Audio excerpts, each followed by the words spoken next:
está dentro de mim.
Vamos aproveitar o nosso tempo e vamos já abrir nossa Bíblia.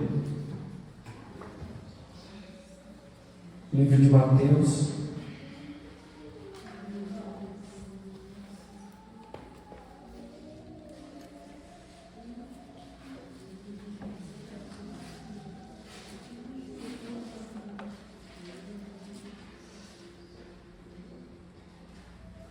Evangelho segundo escreveu Mateus, capítulo 9, versículo 9 em diante. Quantos trouxe Bíblia aí? Diga glória a Deus. Glória a Deus. É isso aí. Nós estamos iniciando uma série de mensagens, 12 discípulos de Jesus, 12 histórias e 12 personalidades. E hoje nós vamos aprender sobre Mateus. Amém? Podem ficar sentados. Nós vamos ler aqui. Mateus capítulo 9, versículo 9 até o 13 nós vamos ler. Se você trouxe algo para anotar, irmãos, anote. Porque nós, no final dessa série, nós vamos estar 100% entendendo quem foi e por que Jesus escolheu, e nós vamos entender. Amém? Diz assim o texto: e Jesus, passando adiante dali, viu assentado na alfândega de um homem chamado Mateus, e disse-lhe: segue-me.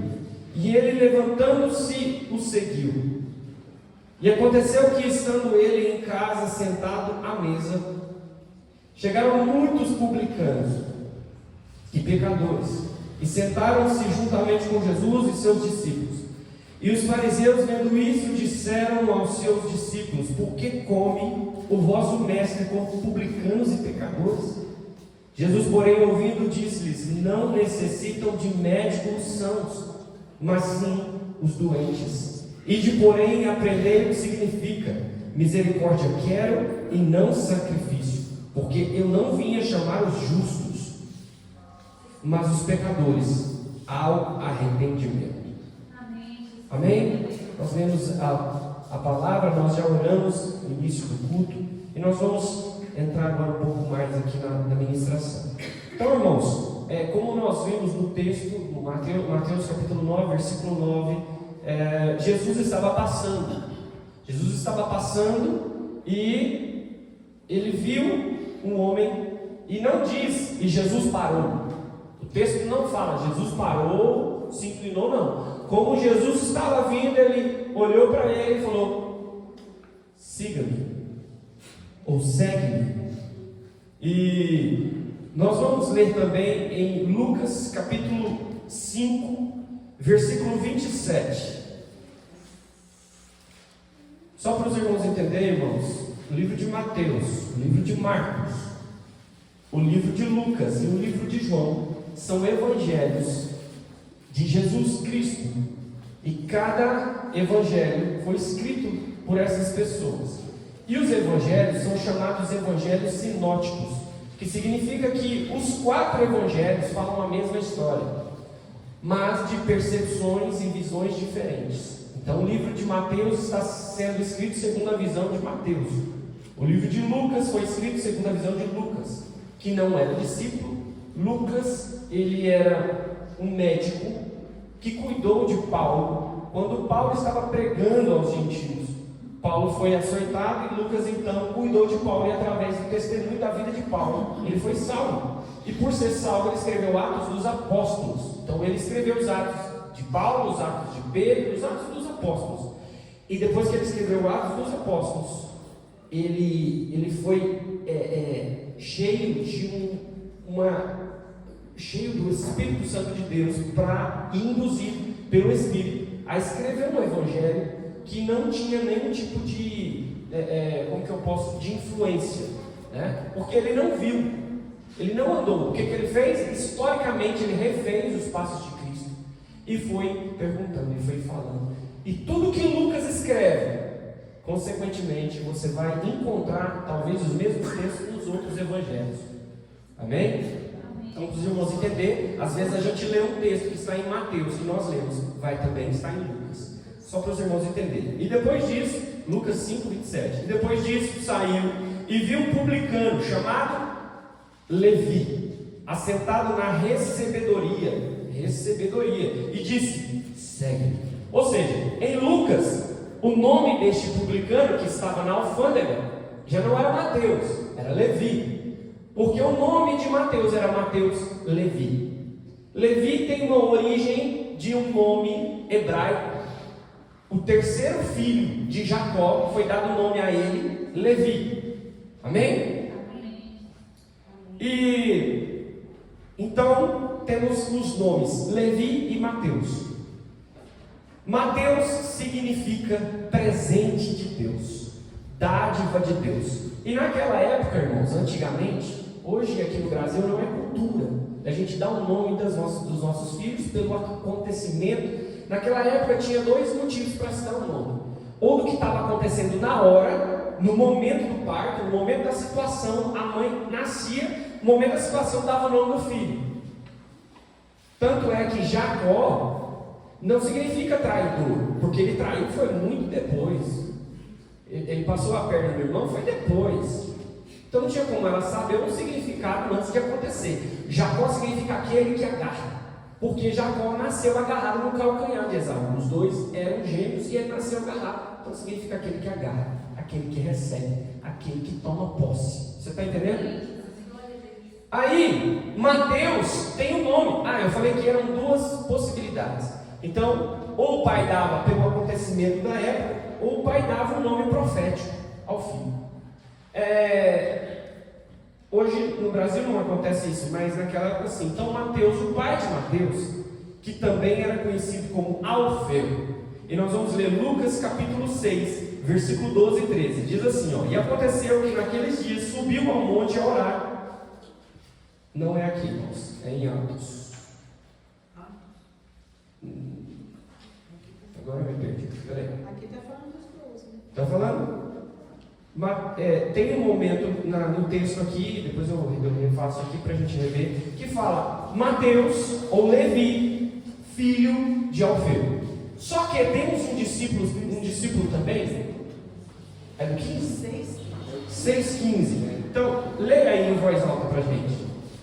E Mateus e Tomé, Tiago, filho de Alfeu, e Simão, chamado o zelador. Então, mas tem um texto que fala Mateus ou Levi, filho de Alfeu também.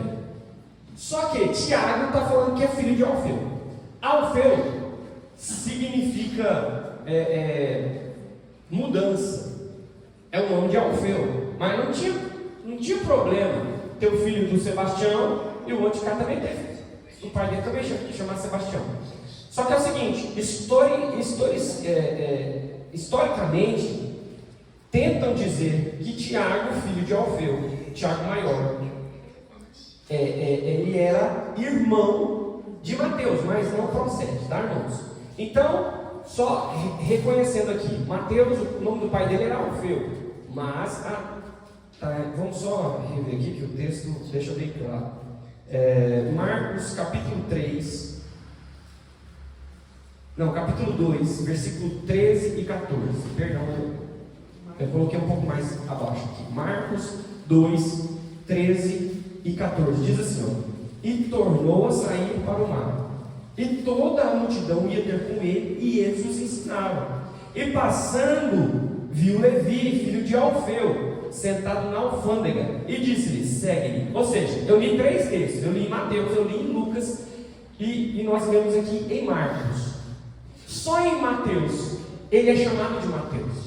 Nos outros 3 evangelhos ele é chamado de Levi. E no evangelho de Marcos ele é chamado de Levi, filho de Alfeu. Só aparece uma vez ele falando assim, Levi, filho de Alfeu. Porque mudança para Mateus foi só uma vez. Agora Tiago aparece filho de Alfeu várias vezes, porque tem pessoas que precisam em mudança todos os dias. Tipos de crente, nós estamos aqui, tem discípulos diferentes aqui. E tem discípulo que quando ele tem um encontro com Jesus, Jesus toca ele e ele tem uma mudança. Automaticamente ele vira 180 graus. Tem gente que fala, irmão, tem uma virada na minha vida 360 graus. Nem entende que ele vira e para no mesmo lugar. Então, irmãos, não use esse termo. Porque ele dá uma virada de 180 graus, ou seja, ele está indo para esse caminho e de repente ele vira para cá. Ou seja, Mateus tem uma mudança assim. E a gente vai olhar no texto, vocês vão entender. Agora, tem pessoa que ele muda um pouquinho e de repente ele afrouxa.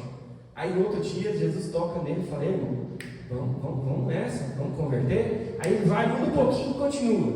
Irmão, você está dando lugar para o diabo. Irmão, tira essa faca da sua bainha. Vamos, converte. Irmão, você me negou. Você está entendendo o que eu estou falando? Que tem pessoas que elas estão mudando constantemente. Está mudando, mas tem pessoas que mudam rápido, porque ele entende. Ele foi decifrado, ele está enxergando a verdade. E quando a gente enxerga a verdade, as coisas fáceis e as coisas que não são corretas ficam claras para vocês. Você fala, não vou fazer isso, está errado, não faço. Então, mais ou menos essa é a ideia. O que eu queria passar para vocês é que todos os evangelhos falam a mesma história. E o nome Mateus é utilizado. O nome dele é Levi, Mateus ou Mateus Levi. Amém, irmãos? Mateus era improvável. Era um homem improvável, assim como eu e você. Por quê? Ele era publicano, irmão. E o que é ser publicano? Eu vou contar uma história para vocês, é o seguinte. Vamos imaginar que Cuba, Venezuela, sei lá, vamos pegar a Venezuela. Não, Coreia, um país mais forte. A Coreia do Norte, ela toma o Brasil. E de repente ela toma o Brasil e ela chega aqui e fala assim, eu vou colocar uma pessoa para liderar esse povo aqui, nós vamos colher imposto dele, nós vamos passar nas casas dele, e nós vamos passar na plantação, nós vamos passar lá na loja, nós vamos passar no seu serviço, e vocês têm que andar segundo a nossa visão. Se eles colocam uma pessoa da Coreia aqui, automaticamente nós vamos montar uma rebelião, nós vamos se levantar contra. Mas, se eles pegam um de dentro da casa, não, peraí, nós vamos pegar os diáconos, vamos pegar o diácono Ailton, e nós vamos pôr ele para cobrar imposto. Ele vai ficar vendo o povo, ele aqui dentro, ele vai ficar vendo a movimentação, porque é muito mais fácil você ter um olheiro dentro. Você tem um olheiro dentro, o que acontece? Você tem controle. Se algum motim se levantar, assim acontece. Foi o que Roma fez. Roma pegou uma classe dos judeus e falou: você vai ficar para recolher impostos. E por você recolher impostos, você vai ser rico. Porque você não vai pagar imposto. Nós vamos te dar terrenos, nós vamos molhar sua mão, nós vamos te dar casa, nós vamos te dar condição, e por onde você passar, você vai ser um homem de posses, um homem de dinheiro. Mas em troca você precisa recolher o imposto de todos.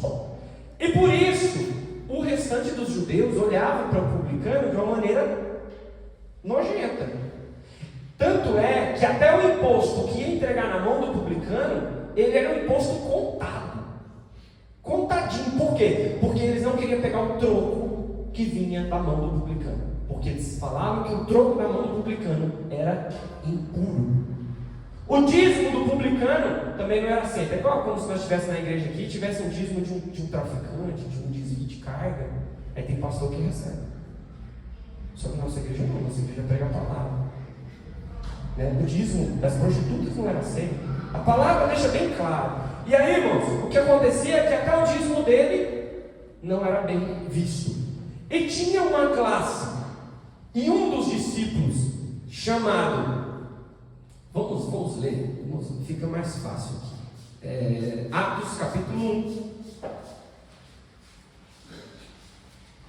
versículo 13 e 14. Diz assim: E entrando, subiram ao cenáculo, onde habitavam Pedro e Tiago, João e André, Filipe e Tomé, Bartolomeu e Mateus, Tiago, filho de Alfeu, Simão, o Zelote, e Judas, irmão de Tiago. Presta atenção, irmãos.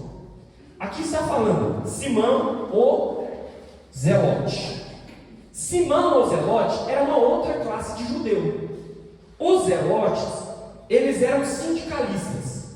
Eles eram o que apontavam o dedo para o publicano, ou para o que fosse. E eles eram sindicalistas. Eles vinham e falavam assim: está errado, você não pode fazer isso. E brigavam mesmo, irmão, sindicalista. E olha como Jesus faz. Jesus pega esse Simão Zelote, e um zelote, sendo sindicalista, ele lutava contra as cobranças dos impostos, que era indevida, e o juro que era cobrado, abusivo, dos judeus. E olhava para o irmão e falava: você é judeu, mas você é publicano. Não, é aquela situação que não dá para ficar no mesmo lugar, não dá para ficar no mesmo ambiente. Mas vem Jesus e pega um zelote, e pega um publicano, e coloca no mesmo ambiente. E quando a gente leu aqui o capítulo 13, o versículo 13 de Atos 1, nós vamos ler o versículo 14, que diz assim: todos estes perseveravam unanimemente em oração e súplicas com as mulheres e Maria, mãe de Jesus, e com seus irmãos. Olha para você ver, Deus pega um publicano, pega um zelote e coloca na mesma casa e diz assim, e todos estes perseveravam. Aí tem alguém que pergunta assim: irmão, você é arminiano? Você é calvinista? Você acredita meso-tribulacionista? Pode, irmãos, duas pessoas que pensam diferente. Quando nós entendemos o mesmo propósito, nós estamos no mesmo ambiente, perseverando. Os nossos posicionamentos, pensamentos teológicos que vêm de 2000 anos, eles ficam colocados para lá, para o lado. Por quê? Quando eles foram chamados para ser discípulos, eles já não são mais zelotes e já não são mais publicanos. Agora eles são chamados de discípulos do Senhor. Agora não importa a sua vontade, o seu pensar, o seu caminhar. O que importa é você seguir a Jesus. O que nós estamos fazendo aqui nesta noite é seguindo os passos de Jesus. nós estamos aprendendo que mesmo improváveis na presença do Senhor, nós somos colocados na mesa e nós perseveramos na súplica, na oração, na comunhão, na doutrina, no partir do pão, em todos os momentos. E eu imagino Mateus virando para o Zelote e falando: calma um pouquinho. Eu imagino, sabe por quê, irmão? Porque para a gente estar no mesmo ambiente, tem que ter comunhão. Tem que ser deixado de lado alguns posicionamentos, tem que ser deixado de lado alguns pensamentos e entender o propósito. O propósito se chama Jesus. E aqui, irmãos, nós vamos entender de acordo com essa série de mensagens com todos os discípulos, nós vamos aprender com cada um pouquinho. E aqui, dos 12, Jesus escolhe esses dois tão diferentes que nunca se sentariam juntos numa mesa. Na lógica humana, eles nunca estariam no mesmo ambiente. E Jesus pega um publicano e um zelote e faz caminhar junto no mesmo propósito. Os opostos, quando tem esse encontro em Cristo, quando tem opostos, mas com a mesma visão, o mesmo pensamento, as vontades são deixadas de lado, os anseios são deixados de lado, e o que é colocado em primeiro lugar é estar aos pés do Senhor, aos pés do Mestre. Você está entendendo, irmão? E eles deixam de ser publicanos, eles deixam de ser zelotes, eles passam a ser discípulos. E a chamada de Cristo, irmão, deixa as nossas diferenças de lado.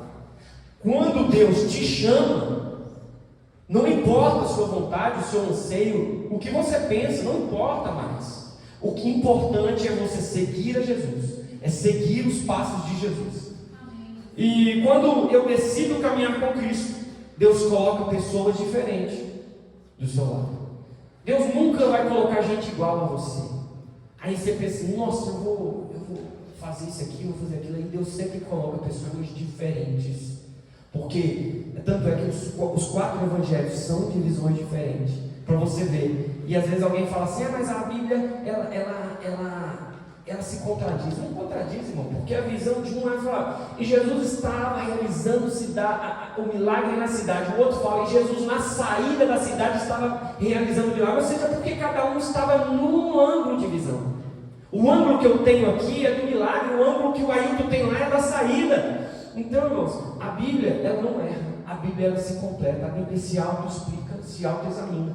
Então, basicamente é isso que nós estamos falando. Então, as visões diferentes, elas se encaixam, nós aprendemos uns com os outros.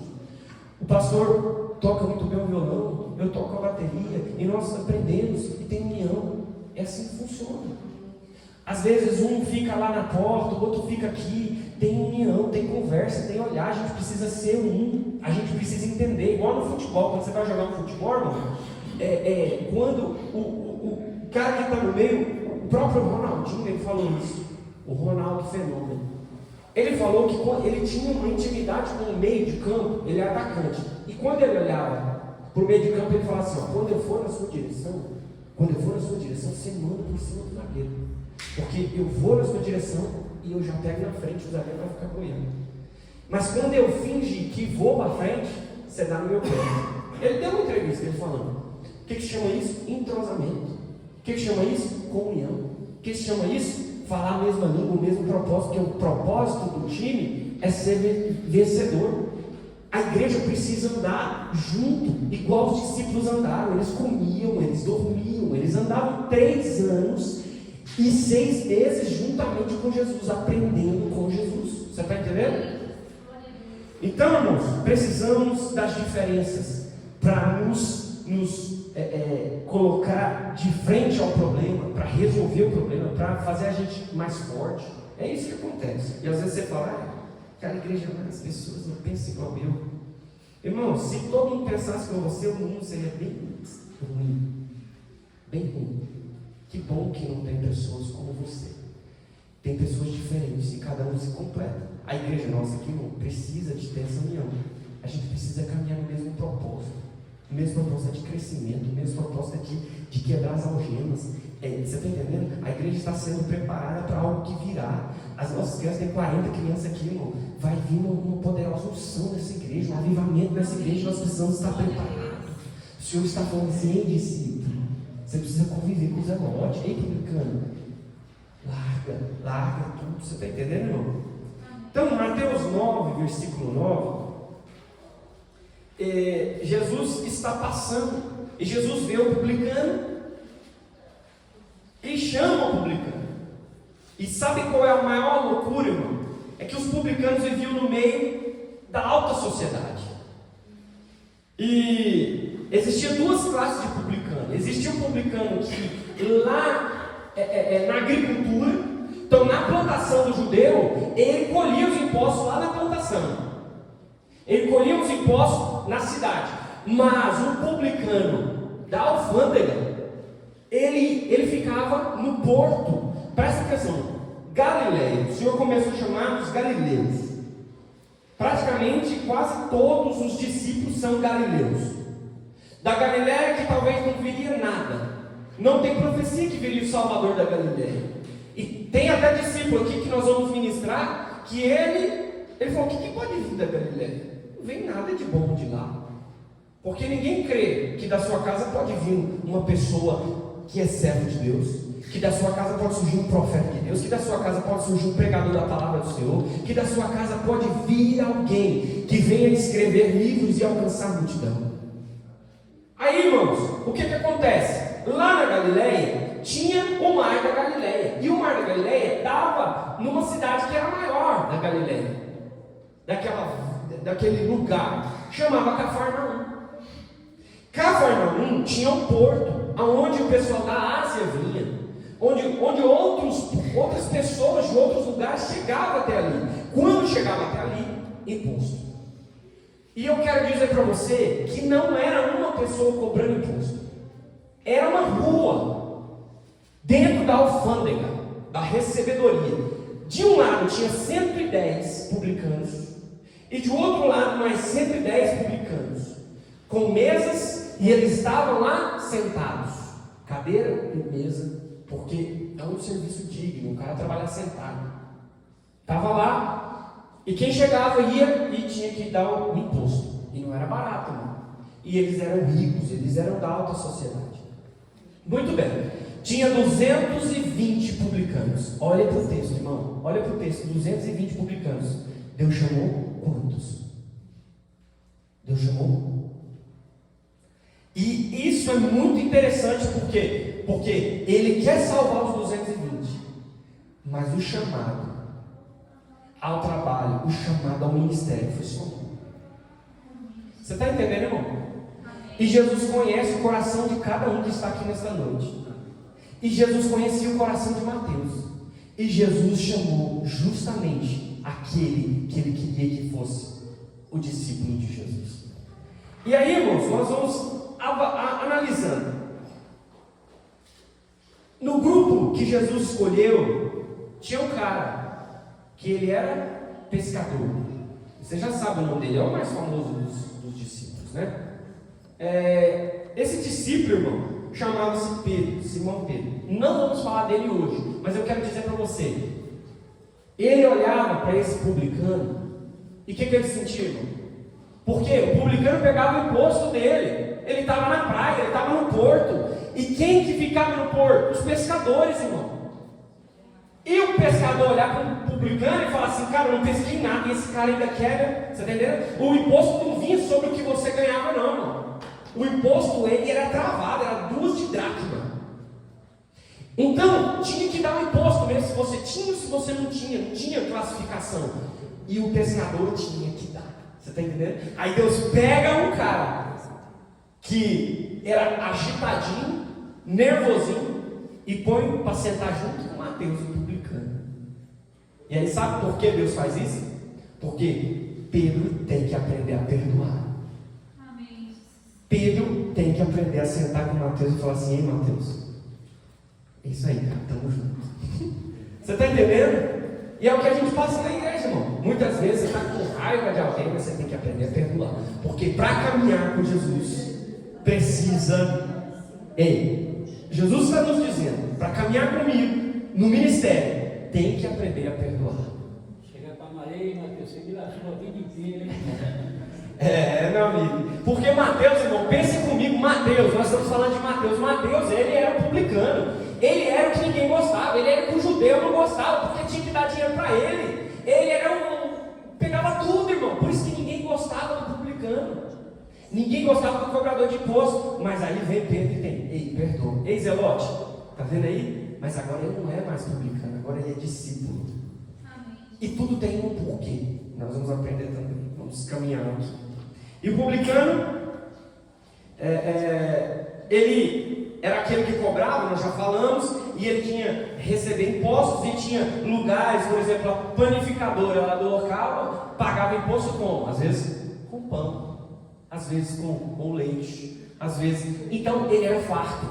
O publicano, ele era rico, ele era farto, ele era isento de imposto, ele tinha propriedades, ele tinha dinheiro. Você está entendendo, irmão? Tinha privilégios. E Jesus passa a chamar Mateus. Ele chama Mateus, e esse Mateus não é alguém que está quebrado, não. Esse Mateus aqui não é alguém que olhou para Mateus assim, olhou para Mateus: Mateus, você, seus dias estão contados, porque você tem uma doença terminal. Não, Mateus, você perdeu sua esposa, você está no barro. Esse Mateus não tinha nada disso, irmão. Ele não estava quebrado, ele estava rico. Ele tinha propósitos, ele tinha propriedade, ele tinha, você está entendendo? Ele tinha tudo que um homem precisa, ele tinha tudo, mas ele não tinha o que ele precisava. E aí vem Jesus e fala: segue-me. E ele, irmão, imediatamente, ele se levanta e segue a Jesus. Isso é maravilhoso. Você talvez não está compreendendo, mas o que ele fez foi abrir mão de tudo que ele tinha e seguir a Jesus. Coisa que também foi proposta para um jovem rico. Se você recordar um pouquinho na Bíblia, você vai entender que chega um jovem ao Senhor Jesus. Jesus está pregando, ele chega em Jesus e fala: Jesus, mestre, rabi, reconhece ele, quem ele é. Ele fala assim: Jesus, o que eu faço para herdar o reino de Deus? O que eu faço? Aí Jesus fala assim: você tem que cumprir os mandamentos. E Jesus já conhecia o coração dele. Você precisa cumprir os mandamentos, né? Honrar teu pai e tua mãe, né? Obedecer e tal. Ele fala: Jesus, Rabi, eu já faço isso desde criança. Eu cumpro todos os mandamentos. Eu vou em todos os cultos. Eu estou presente na terça, na quarta das irmãs. Eu estou presente no curso de teologia da segunda. Eu vou na terça, eu vou na quarta. Na quinta, culto de libertação, eu estou lá. Quando tem culto no lar, eu estou. Quando tem de manhã no domingo, na escola dominical, eu estou. Domingo, de noite eu estou. E eu estou. E eu cumpro todos os mandamentos. Eu não pego, eu estou naquilo. Eu estou. E aí Jesus fala assim: então faz o seguinte, vende tudo que você tem e me segue. A mesma proposta foi dada ao jovem. Podia ser um discípulo, ao invés de 12, podia ser 13. Só que 13 não é um número legal. Estou brincando, irmão. Mas aí o que acontece, irmão? Talvez ele tirava Judas. Era brincadeira. Pode ser que sim. Pode ser que sim. Pode ser que talvez foi ele que entrou um traidor. Mas ele tem um propósito. E aí, irmãos, ele, sabe o que ele faz, pastor Mateus? Ele fecha seu semblante fica triste. E ele vira as costas para Jesus e vai embora. Por quê? Porque o amor, irmão, dinheiro não é pecado. Você pode ter dinheiro, mas o seu coração não pode estar naquilo. Aquilo não pode tirar você de estar na presença de Deus. Tem muita gente que perde a presença, perde a oportunidade de estar junto de Cristo para poder ganhar dinheiro. Pastor, presta atenção no detalhe. Jesus não insistiu com ele. Não. Jesus não insistiu.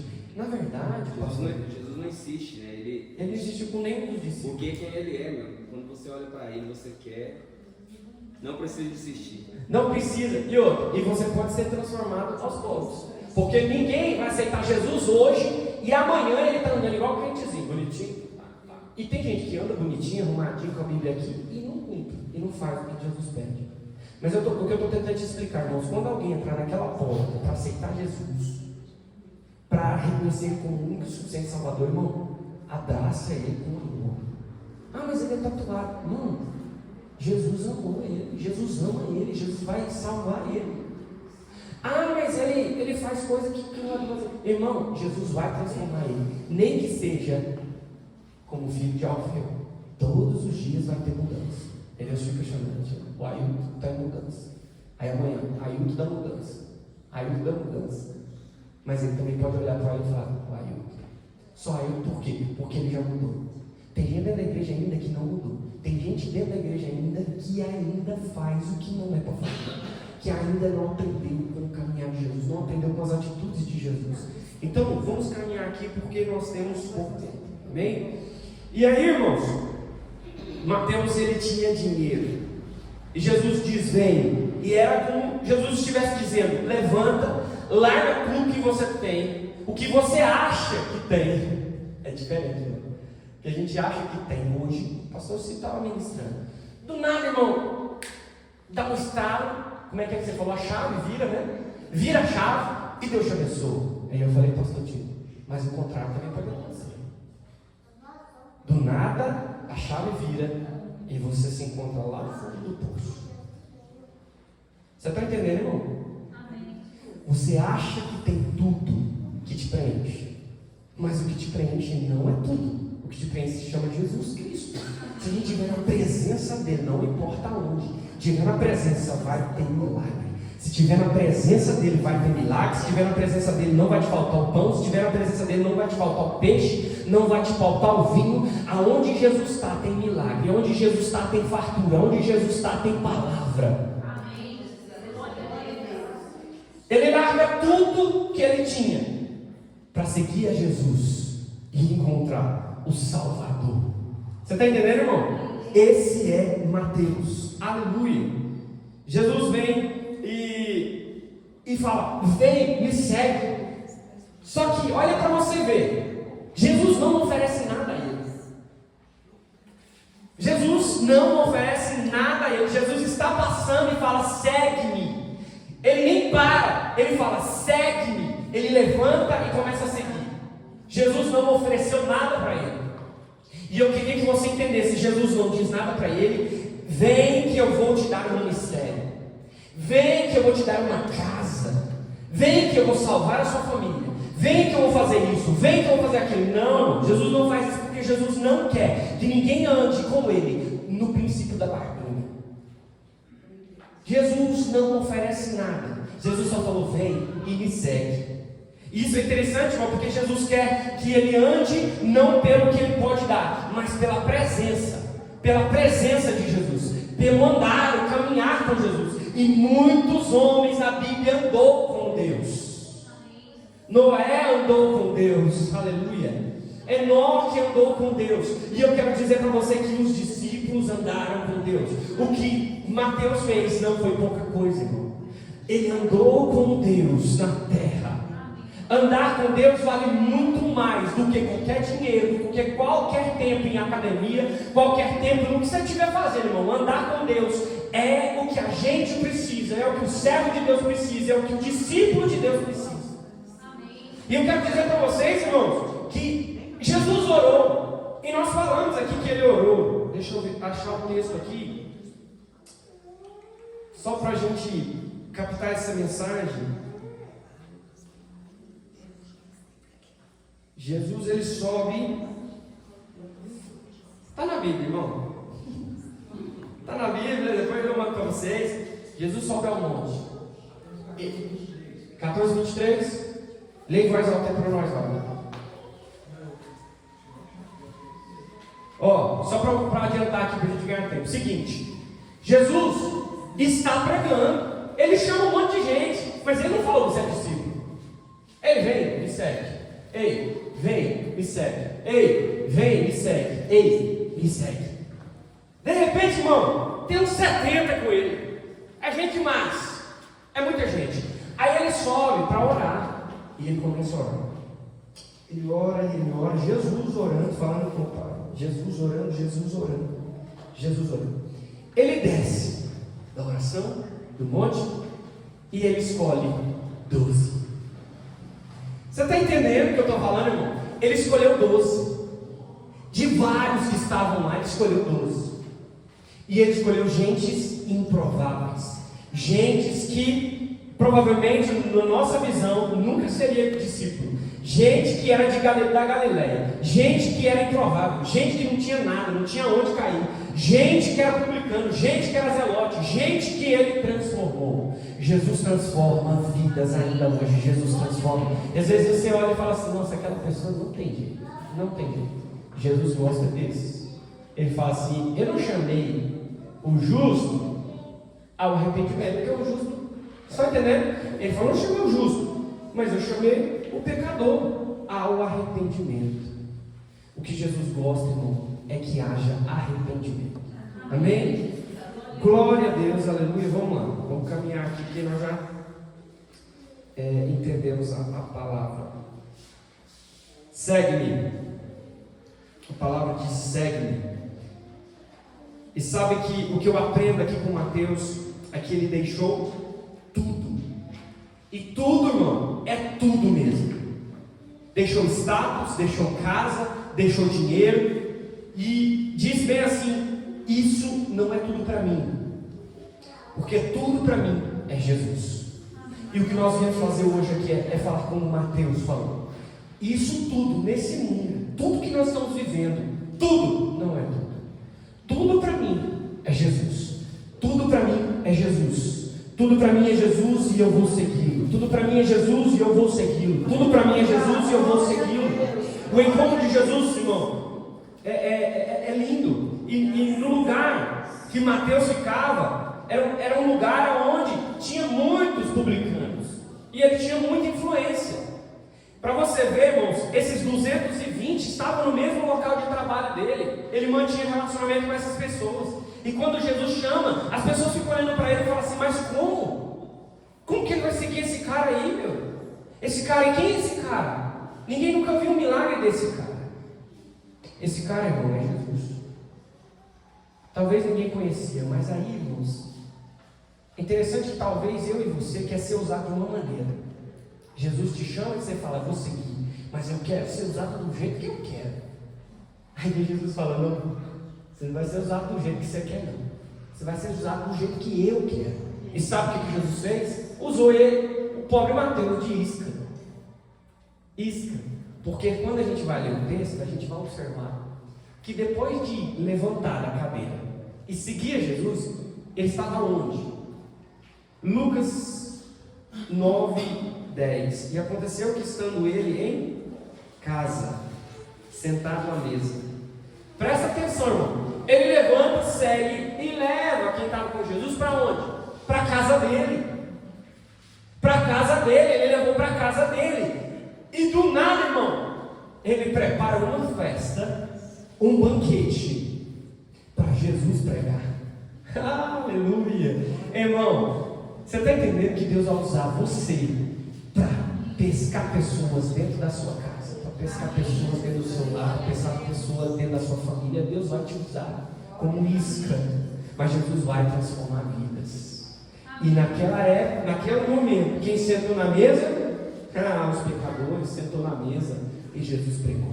É igual o pastor Oswaldo. O pastor Oswaldo, nosso presidente da convenção, ele não pode ver uma oportunidade, até de luto, até no culto fúnebre, ele prega, porque pode haver salvação. A própria Bíblia fala que é melhor você pregar num culto fúnebre, que todo mundo está ansioso, com a sua alma sedenta, quebrantada, entendendo que ali é o final para todos nós, mas que existe uma salvação, que existe uma esperança. Ele prega. Aonde tem pecador, ele prega. Mas a festa nossa da minha família é o Arraial de São João, todo mundo é católico e tal. Eu nem vou, eu nem me misturo. Irmão, vai, deixa Deus te usar. Vai, coloca um louvor. Vai no meio da bagunça, no meio do trem, pega lá e faz uma oração e fala assim: Jesus, maravilhoso Jesus, aqui está a minha casa, aqui está a minha família, todos esses são publicanos, mas o Senhor pode salvar assim como me salvou. Você pode ser usado, mas você precisa entender para que você foi chamado, qual é o seu propósito. E não foi só esse, irmão. O propósito de Mateus foi muito maior. Nós vamos caminhar aqui para a gente entender. E Mateus 9:9, Jesus está passando, Jesus vê o publicano, e Jesus chama, em Cafarnaum. Vamos lá, deixa eu me encontrar aqui nesse comigo. E ele diz: segue-me. E aonde. E eu queria só ilustrar aqui, pastor Mateus, faça favor. Irmão, quando Jesus está passando na coletoria, Jesus fala: Mateus, ele chama você pelo seu nome, porque ele te conhece. Mateus, segue. E Mateus automaticamente se levanta. E o seguir aqui, a palavra hebraica, é uma palavra que ela conota e tem um sentido figurado de seguir os passos de Jesus. Assim como um pai está numa praia e quando ele põe o pé aqui, ele pôs o pé aqui, e quando ele dá o outro passo e ele tira o pé, a marca fica na areia. E o filho fala: filho, pisa onde eu piso, pisa onde eu piso. E ele fala: segue-me. E esse seguir é pisar aonde Jesus está pisando. E Mateus está fazendo isso. E o Senhor está dizendo para nós nesta noite: aonde eu pisar você pisa, aonde eu andar você anda, aonde eu falar você fala, aonde eu interceder você intercede, porque nós precisamos seguir os passos de Jesus. Se Mateus não segue a Jesus, ele ia se desviar no meio do caminho, mas ele não se desviou. Por quê? Porque ele decidiu seguir as pisaduras de Jesus. Pode ser. Mateus seguiu os passos de Jesus. E seguir os passos de Jesus, irmãos, é entender que ele sabe a direção, que ele está no comando, é que ele, mesmo que tenha vento, eu estou atrás dele. Mesmo que ele esteja num barco e tenha tempestade, onde eu estou? Dentro do barco. Ah, mas ele está em cima da água. Mateus não desceu, mas teve um que desceu. Você está entendendo? Por quê? Porque aonde Jesus entrar, eu entro. Aonde Jesus estiver, eu estou. Aonde Jesus transformar, eu estou. Você está entendendo? Que a presença de Jesus é o que nós precisamos. E seguir os passos de Jesus é o que nós também necessitamos. Jesus falou assim: pega a sua cruz e me segue. E siga-me. Tem muita gente, irmão, querendo que Jesus carregue a sua cruz. Jesus pagou um alto preço lá, não é para carregar a sua cruz. Foi para tirar o pecado das suas costas. Essa é a diferença. Ele colocou o sangue dele na sua vida. Ele colocou o sangue dele. Mas a santificação é um processo que eu e você precisamos pagar o preço. Aí muitos vão falar assim, talvez está assistindo essa mensagem aqui em algum lugar, e vai falar assim: esse negócio de pagar o preço, esse negócio de eu ter que tomar decisão, eu seguir Jesus, ele me escolheu primeiro, desde a fundação do mundo. Não, ele fala assim: segue, você vai seguir se você quer. Você vai aceitar se você quiser, você vai seguir se você quiser. É uma decisão minha e sua. E quando a gente decide estar com Jesus, é muito mais fácil. Porque longe dele você não tem a mão dele. Longe dele você não tem o afago dele. Longe dele você não tem a oração, não tem a palavra, não tem alimento, não tem milagre. Longe de Jesus você não tem. Você pode ter coisas que passam, o vento leva, o tempo leva, a sepultura vai, você desce e tudo fica. Mas com Jesus não. Com Jesus você tem promessa. Com Jesus você tem palavra de vida eterna. Com Jesus você tem palavras de vida eterna. Você está entendendo? E Mateus segue. E o seguir, irmão, é Mateus, pisa onde eu piso. Mateus, se você pisar aonde eu piso, você não vai cair. Se você pisar onde eu piso, você não vai tropeçar. Você está entendendo, irmão? Aleluia! E Mateus, eu não quero que você ande segundo a sua vontade. Eu não quero que você tome as suas decisões. Eu já dei um exemplo desse aqui na igreja, que se nós estamos em uma BR de noite, BR não tem iluminação e o seu farol queima. Você não tem farol, você não consegue andar. Mas vem alguém do seu lado e fala: ei, você quer me seguir? E eu vou na frente iluminando tudo, e o que eu fizer você faz. Você vai para a direita. Se eu vim para a direita, você vai para a direita. Se eu vim para a esquerda, você vai para a esquerda. Porque eu estou vendo o buraco. Eu estou vendo o problema. Porque o que Jesus sabe fazer, irmão, ele é o princípio, o meio e o fim. Ele já esteve morto, está vivo. Ele estava no começo, ele era o verbo estava com Deus. Ele é o alfa, o ômega. E eu quero dizer para você que ele sabe o que vai acontecer amanhã. E você não sabe. Se ele está indo, ele sabe o que você precisa. E você precisa somente fechar os olhos e confiar em Jesus. Amém.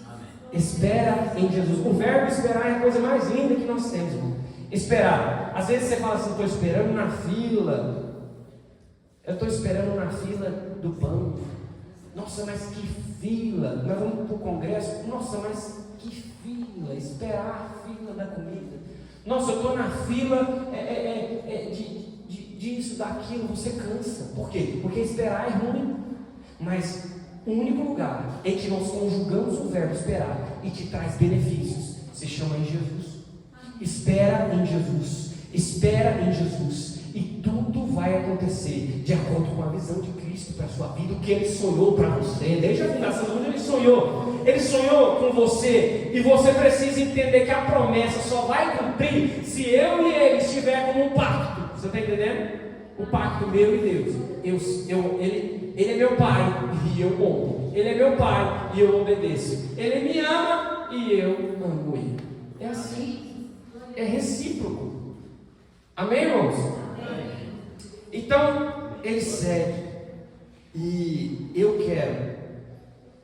quero seguir os passos de Jesus. Eu não quero nadar e morrer na praia. Eu quero não ser um pastor como muitos pastores que acontecem hoje em dia, que estão fracos, que estão desviados, que são apóstatas da fé. Eu não quero, irmão. Eu quero ser um pastor vivo, forte, mesmo velho. Eu vejo o pastor Oswaldo e eu gosto muito disso, irmão. Pastor Oswaldo, até peço perdão para ele, mas quando ele está sentado no banco assistindo alguém, parece que ele está morrendo. Ele está assim, irmão, é sério. Ele está com 74, 76 anos. Mas quando ele pega o microfone, irmão, parece que ele tem 30. Ele tem vida. Da boca dele sai profecia. Da boca dele sai histórias, sai esperança, sai muita coisa, irmão, tem herança. E eu quero ser assim. Mesmo que meu corpo físico esteja cansado, a minha alma precisa glorificar o nome do Senhor. Aleluia. Mesmo que eu não consiga, mesmo que seja tarde, mesmo que eu tenha 80 anos, eu vou viver o melhor dessa terra. Abraão viveu o melhor dessa terra. Abraão foi chamado como Mateus. Deus chegou para ele e falou: segue.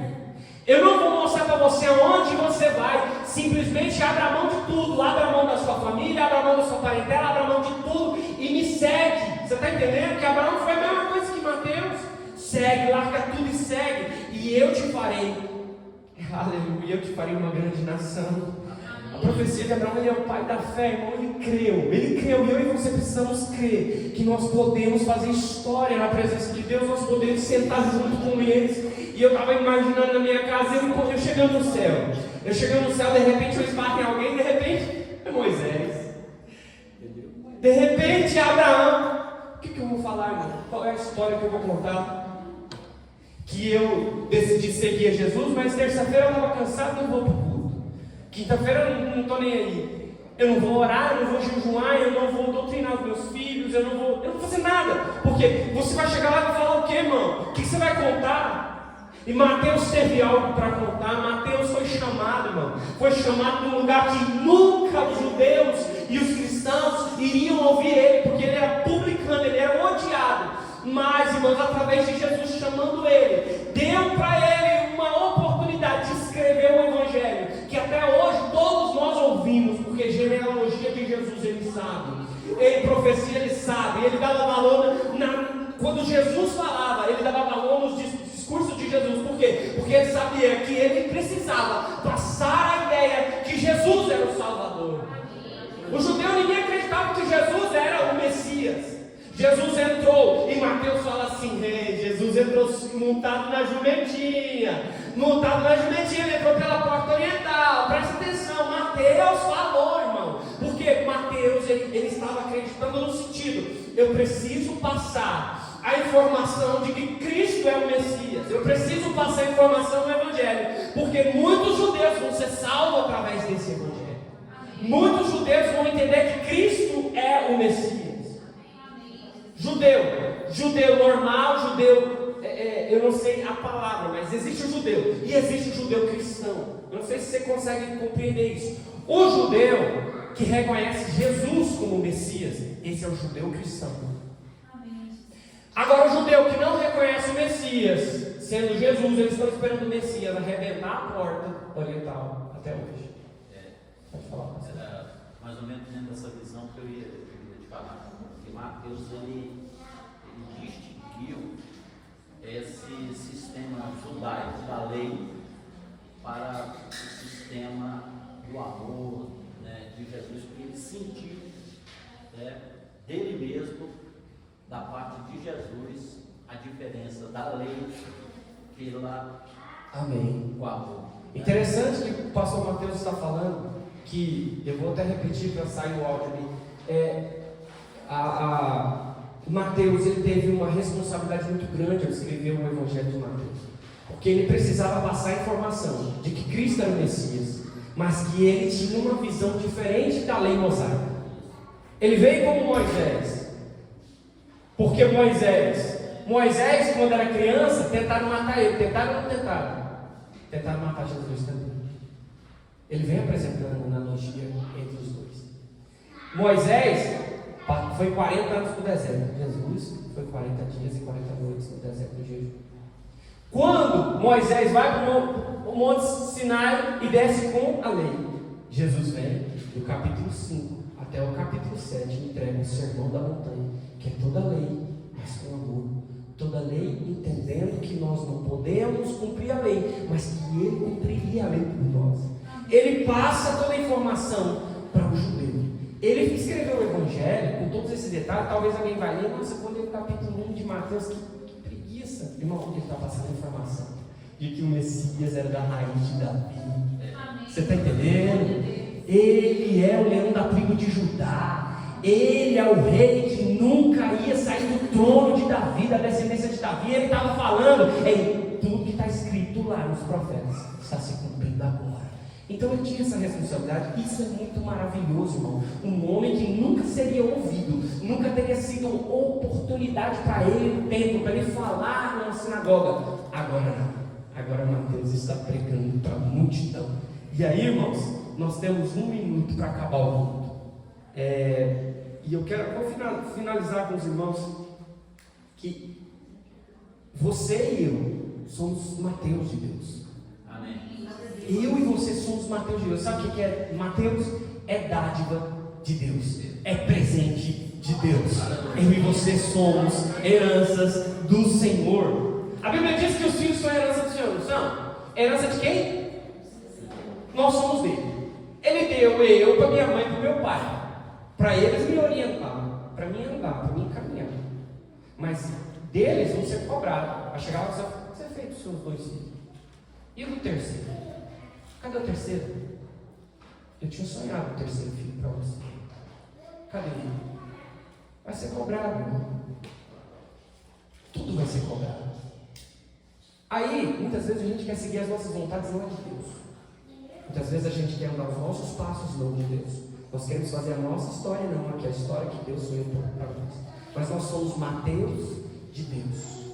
O que significa, irmão, é que nós precisamos ter coragem de deixar as nossas vontades, as coisas medíocres da nossa mente, que são pequenas. Medíocre, irmão, não é uma coisa ruim, é uma coisa mediana. O Senhor sonhou coisas grandes para você. O Senhor não sonhou para você estar onde você é. Ele sonhou coisas grandes. Aleluia. Os planos de Deus para a sua vida são coisas grandes. E o que é que te prende? O que é que me prende, irmão?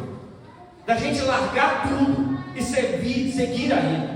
O que te prende hoje? Faz essa pergunta para você. O que está me prendendo para que eu possa seguir a Jesus? Verdadeiramente pisar onde Jesus pisa. Viver o que Ele sonhou para mim. Viver no propósito. Mesmo congregando e estando com pessoas tão diferentes, eles se reuniam e perseveravam em estar junto. Perseveravam. Você está entendendo, irmão? Então, Jesus está dizendo, siga-me. É o que Jesus está dizendo para nós nesta noite. Siga-me. Jesus está estabelecendo um vínculo aqui, irmão. Um vínculo conosco. Assim como Enoque andou com Deus. Assim como Noé andou com Deus. Assim como os 12 discípulos andaram com Deus. Ele está falando, ei, anda comigo. Ele está aqui, irmão. Ele está aqui nesta noite. E muitas vezes a gente troca ele. A gente não quer a presença dele. A gente não conversa com ele. É tão ruim. Eu falo, pastor Tito, eu vou andar com você, né? Vamos dar um exemplo. Eu vou com o pastor Tito para Goiânia. E eu vou com ele, eu vou dirigindo. Presta atenção, irmão. Eu vou com ele, eu vou dirigindo. E eu não falo uma palavra para o pastor Tito. Pega essa visão. Andar com Deus não é Deus andar com você. Quem vai dirigir não é você não, meu irmão. Se eu vou andar com o Tito, é ele que vai dirigir. E o Tito aqui simboliza o Espírito Santo. Se eu estou numa ida com ele, quem dirige é ele. Eu estou no carro com ele, estou andando com ele. Porque Enoque andou com Deus, Noé andou com Deus, os discípulos andaram com Jesus, com Deus. Há muitos de nós. Não, Deus, anda comigo. Anda comigo. Que anda comigo, irmão? Presta atenção, não é o seu passo, não é a sua direção, não é aonde você quer, é aonde Ele quer te levar.